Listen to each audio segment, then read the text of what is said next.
Once there was an old man who was a woodcutter. One night he was coming home from his work. He was looking forward to his supper and a warm fire. Suddenly he saw a path full of black cats in the road. Look at that mess of cats. I never saw the like.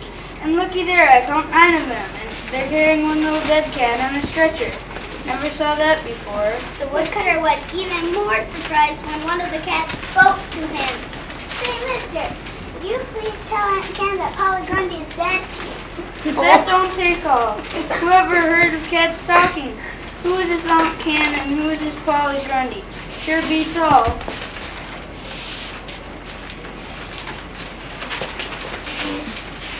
Hey, mister, please tell Aunt Ken that Polly Grundy is dead. This was enough for the woodcutter. He broke into a run. He never stopped until he got home. That night, he and his wife were sitting in front of the coal fire, eating their supper. Their yellow cat dozed on the rug. Well, old man, you sure are quiet. Didn't anything happen today worth talking about? Well, something did happen, but it surely was strange. I wasn't going to tell you. You'll think I've gone plumb crazy. Well, it's clear that something's on your mind. You may as well tell it. Well, when I was walking home, I came upon 9 black cats. They were carrying a little dead cat on a stretcher. What are you talking about? You must have been in the sun too long. That wasn't the strangest part. These cats talked to me. Now I'm beginning to wonder if you have gone daft. No, it's true. They kept asking me to tell Aunt Ken that Polly Grundy is dead. With that, their yellow cat jumped up from the rug. Is Polly Grundy dead? By golly, now I must go to a burying. Out the door, the yellow cat flew, and it has never come back.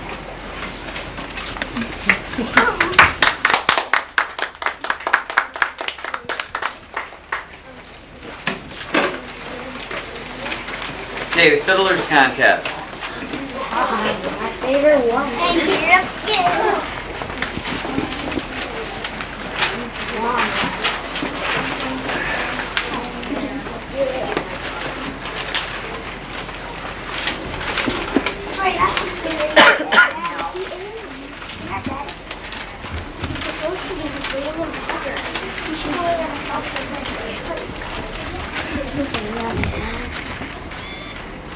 Okay, go ahead.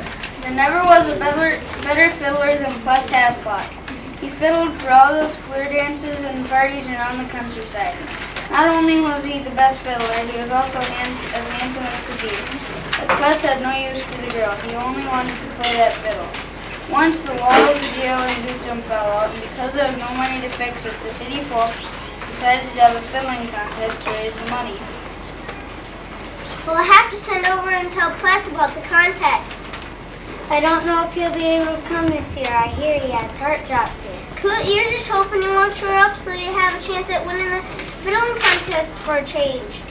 The county clerk went over to Ples's shack and knocked on the door. Who's there? Just me, Ples. Come on in then. How are you doing? Haven't seen you since I don't know when. How's everything in Dukedom? Can't complain, Ples. Can't complain. The county clerk was shocked at how bad Ples looked. He had lost an awful lot of weight, but his eyes were as bright blue as ever. How you feeling, Ples?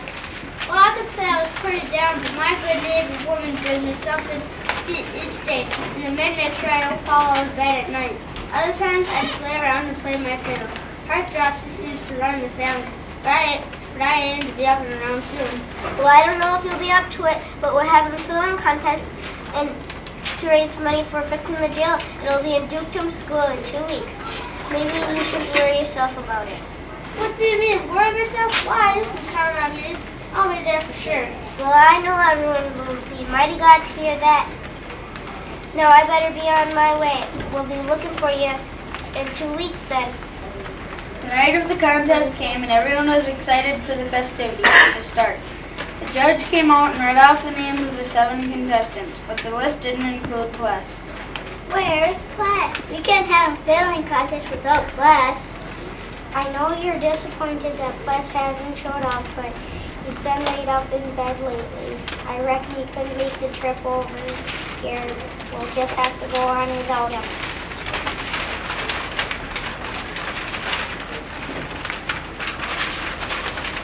The crowd grumbled a bit, but settled down to hear the fiddlers. 5 of them shouldn't have even bothered to enter the contest with their sorry sign. Coot and Old Rob were the best.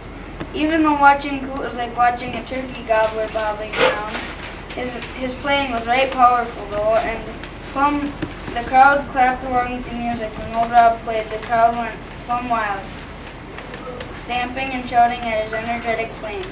It was pretty clear that Old Rob would be the winner. But before Old Rob could be declared the winner, the crowd suddenly heard another fiddler. There was Plas, pale and sickly looking, but fiddling better than ever. He played for an hour, and when he finished, the crowd was ready to tear down the place with his whooping and hollering. Quiet, my friends, quiet. It's clear we have a winner. I hereby present this prize to Plas Haslock for his fine fiddling.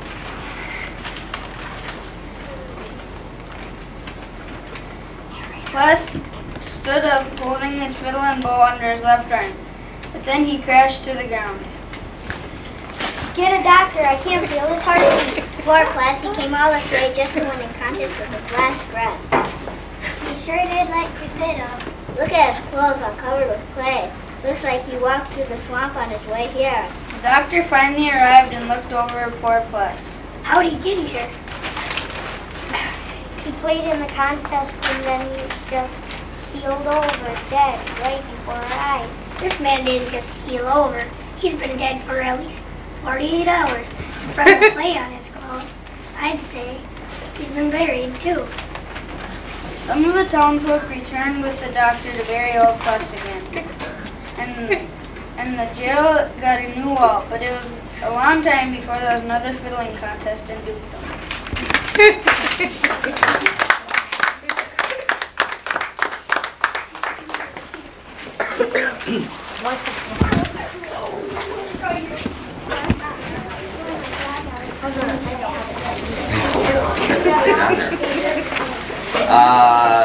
Ragalug. Oh, I thought I was going to.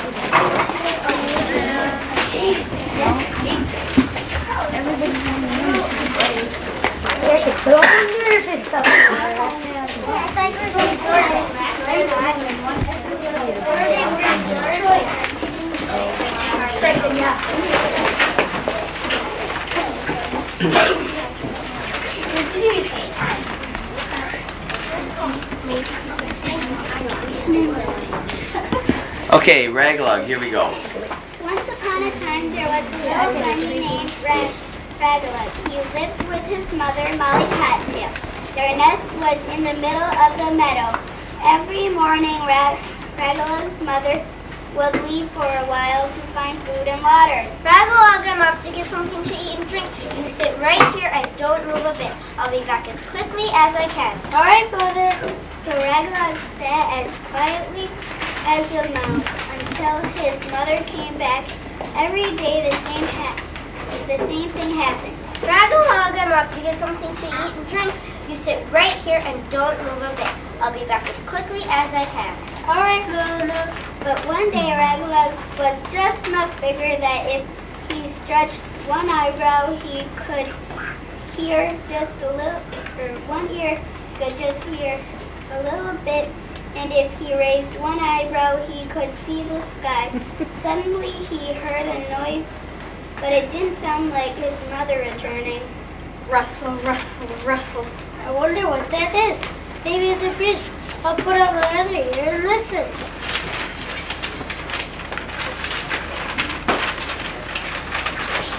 That's odd. It sounds like someone moving in the grass, but there aren't any footsteps. Rattle, rattle, rattle. Now what is that? I think I will have to get up on my hind feet and look. After all, I am a lot bigger now. So Ragalug sat up, and there was a big black snake looking right at him. The snake drafted forward and caught Ragalug by one long ear. Mama, Mama, help me! Slowly the snake wrapped itself around Ragalug and began to squeeze. Mama, Mama, help me! Even though Ragalug could hardly squeak, Molly Cottontail heard him.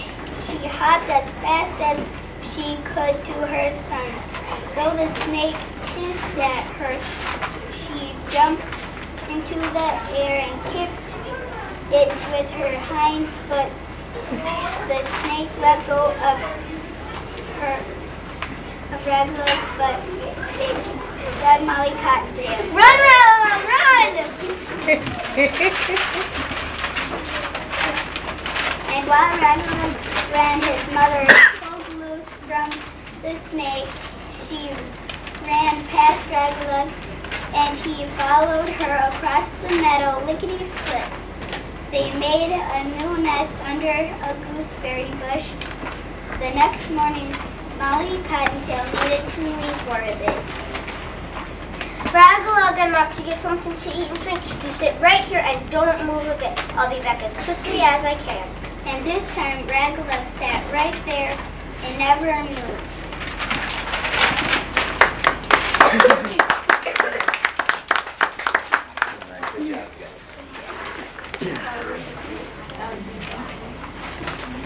Okay, the voice of death.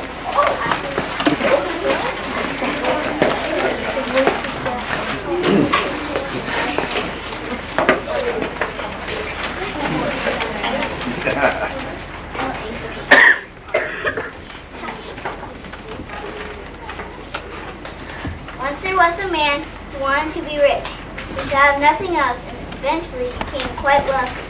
Then he decided it would be terrible to die and lose all his great wealth.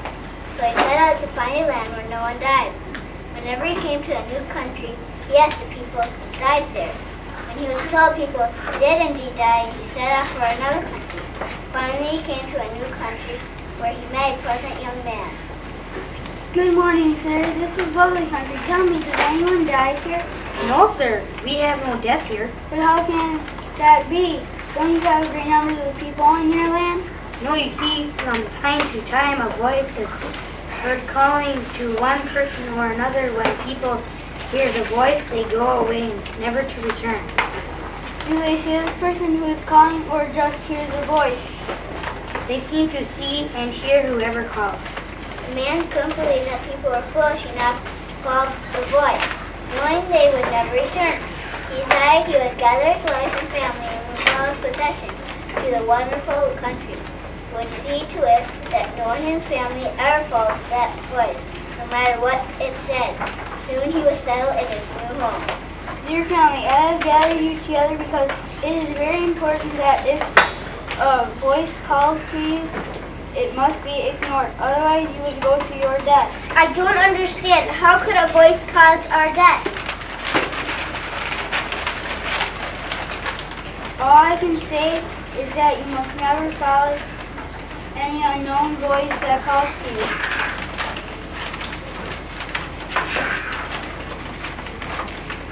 The family promised him they enjoyed many good years.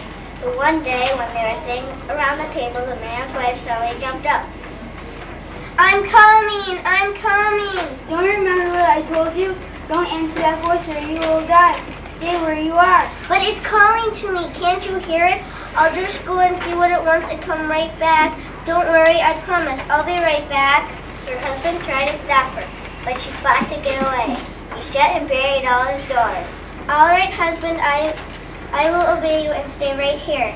But a few minutes later, she dashed from one of the doors. Her husband caught her by the coat. Please, my dear wife, don't go or you will never return. But his wife slipped off her coat and ran away. I'm coming! I'm coming! I warned her, but I see I can't stop her. I tell Mr. Daly. Years passed and the rich man lived peacefully. One day he was at the barber's getting shaved. Suddenly he sat up in the chair. I won't come. Hear me, I won't come. What is wrong with you? Why are you trying to come? I'm telling you, I won't come, so just go away. Sir, please, you were sitting on me.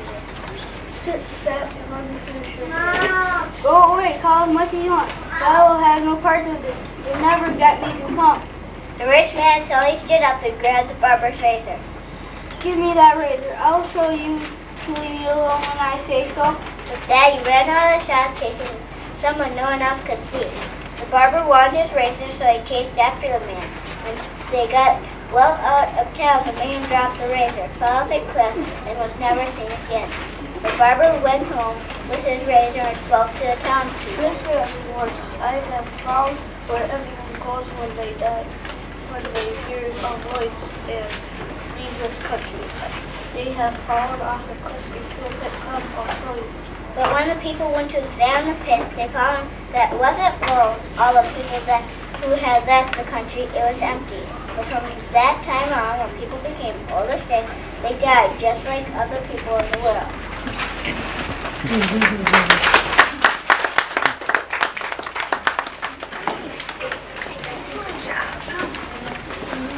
Braveheart.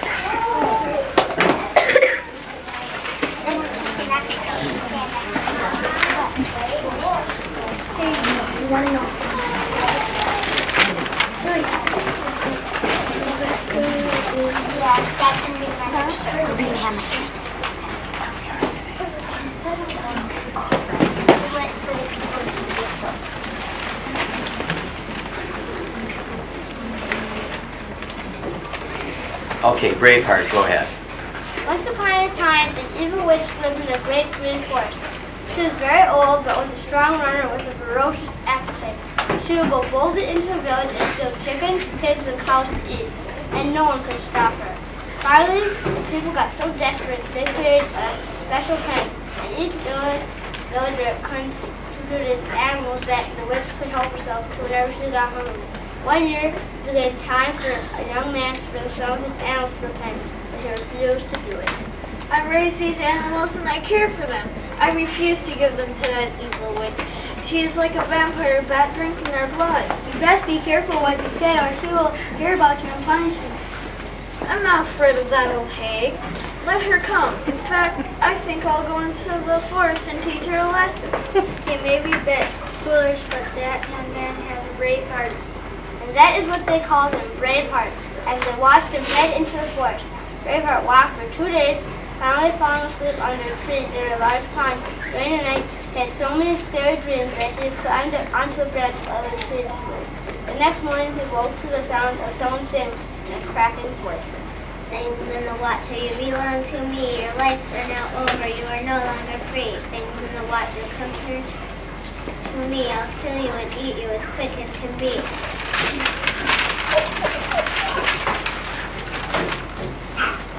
Braveheart saw that it was the evil witch singing a magical spell that made the water animals swim straight into her net. Feeling tired and weak, Braveheart tried to stay hidden in the trees until he had a plan.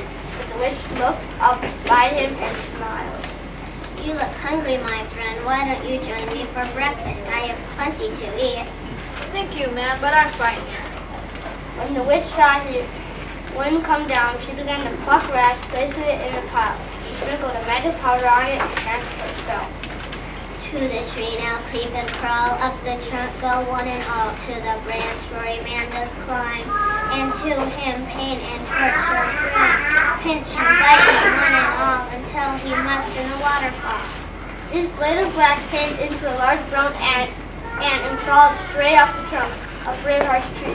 When they swarmed all over him, pinching and biting, Braveheart let go of the branch and fell into the pond.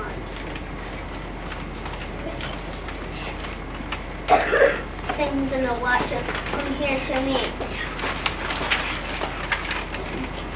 Braveheart was tangled in the net with fish, frogs, and other pond creatures, and the witch dragged them all onto the bank. Then the witch stuffed them all into a large bag, dragged them home, and threw Braveheart into a tiny room. Later, the door opened and Braveheart saw a young girl in the doorway. Who are you? I am the witch's slave, but you are to be her next slave. Now I will be killed and eaten. That is her way. This can't be happening. I can't let her eat you. We must escape. But what am I saying? I couldn't even get away from her in the woods. She's just too strong and fast. There may be a way. She has a magic stone that she uses for flying. She rarely uses it because she can run nearly as fast, and it only works in the sunlight. I know where she hides it, but I've never taken it because I knew that I couldn't get away alone. Maybe if we work together, we can escape. She's off gathering firewood so I can get the stone. If you are willing to try, maybe we can get enough of a head start that she won't be able to catch us. Yes, get the stone. And let's at least try to escape. The girl quickly returned with the stone and a bag of yellow powder. The witch uses this powder to catch things from one kind to another. Maybe it will help us. Just then, they were startled to see the witch approaching. I am the firewood, my dear. It is just dry enough to make a perfect fire roast. Then I will teach the boy how to be my slave. Quick, we must hurry before she comes into the house. Braveheart and the girl held hands while the girl said the magic words to make the stone fly. They flew right out the window, past the witch who was about to come in the front door. The witch began to run after them, staying just below them. They flew on and on, but the witch kept up with them. Soon the sun was set and the stone was losing its power. We must do something quickly or she will catch us. Drop some of the powder and see what happens. When the powder fell on a bush, the leaves changed into rabbits. Always hungry, the witch decided she could spare the time to just eat a few. So Braveheart and the girl stayed a bit of distance on the witch. But as the sun began to set, the power of the stone started to fail and it flew lower and lower. Soon we will be so low the witch will be able to catch us. What shall we do? I see the pond ahead. If we just hang on long enough, maybe she won't be able to swim across the pond. But she can swim just as fast as she can run. Let's try the powder again. This time, the powder changed to rocks at the edge of the pond to big turtles. Once again, the wicked witch stopped to eat, swallowing many big turtles, shells, and all. Just as Braveheart and the girl crossed the pond, the magic stones gave out, and they drifted down to the ground. They watched as the witch began to swim to them. You thought you could get away, but now I have you. Now she will kill me for sure. Maybe not. Look, she is slowing down. It's the turtles she ate. They are too heavy for her. You're right. She is drowning. As they watched the witch howl with fury and slowly sank to the bottom of the pond, Braveheart and the girl went back to the village where no one ever worried again about the evil witch.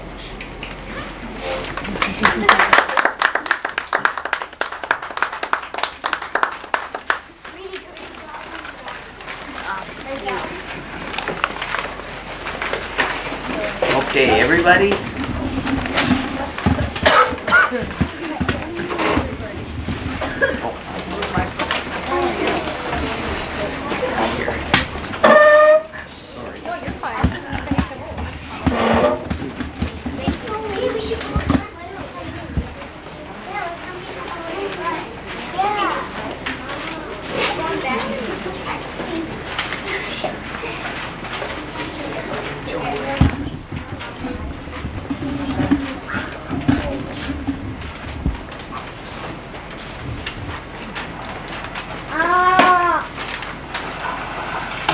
Okay, the greedy goblin.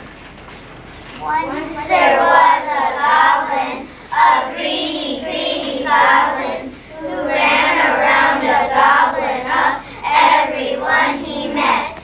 A goblin, whoever he could get. The greedy, greedy goblin grew fat from head to feet, which happens when you gobble up everyone you meet. He has to go a wobbling now. He can't run around a goblin now. And for a greedy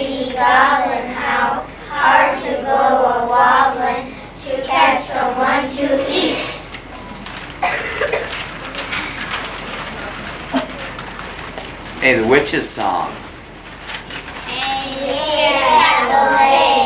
Let's have fun today. All shoelaces will have knots. No knots will untie. Every glass of milk will spill. Nothing wet will dry. Every pencil plate will break. And everywhere in town, peanut butter bread will drop upside down. Hey, hey, hey, have a pleasant day.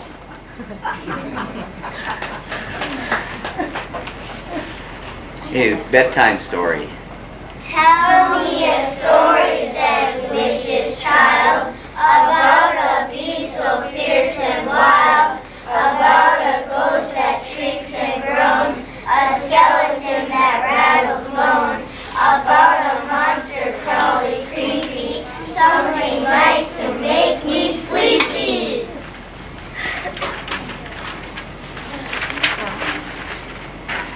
Okay, boys and girls, everybody stand up, take a bow.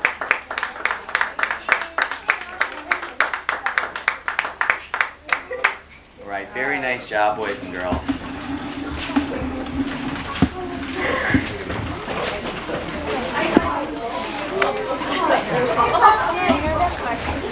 Mr. Paulson, how'd I do? Mr. Paulson, Fine, go ahead. Nice how'd I job. do? You did fantastic. Mr. Paulson, You practiced your parts. Yep. Say, parents, thanks for coming in. Boys and girls really enjoyed working on this. I thought they did a really good job. Don't go in front of it. I told my mom to Yes, Steve. Eric, don't go in front of it. Eric. But she can come in sometime. Is it on?